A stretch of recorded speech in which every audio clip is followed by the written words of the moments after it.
Hey, it's Wes, and today we're gonna repair the bottom seal on our dishwasher. I came in here a few days ago and water was dumping out on the floor, and there's a little piece of it missing right here. So I did get a 2-pack of seals right here. These do fit a lot of brands, so this is gonna be a pretty generic thing. It will cover probably a lot of dishwashers, but I got a 2-pack of these off Amazon for $9.50.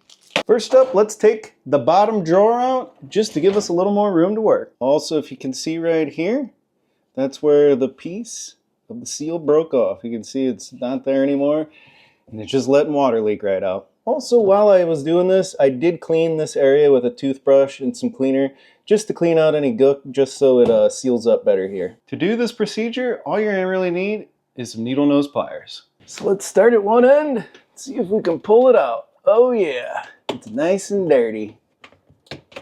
There it is.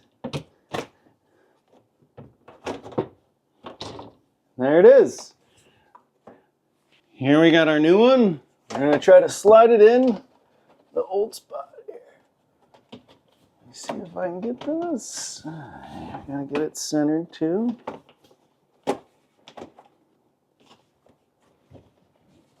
Also, I wanted to mention, when you take the old one out, make sure you note which side this notch is on, because if not, I just did it and it will be a pain in the ass to put in. So you got to make sure this notch lines up or flip it over this way. But yeah, that's about the whole trick, and then it just slides right in, and there you go. Now after putting the seal in, you want to put everything back in and run one load just to see what's gonna happen. You wanna make sure it's sealed. Also, make sure you're here while you're doing that load, just so it's not blowing water all over your kitchen floor. But thanks for watching today. I hope this video helped you out. There'll be more how-to videos coming in the future. Please subscribe.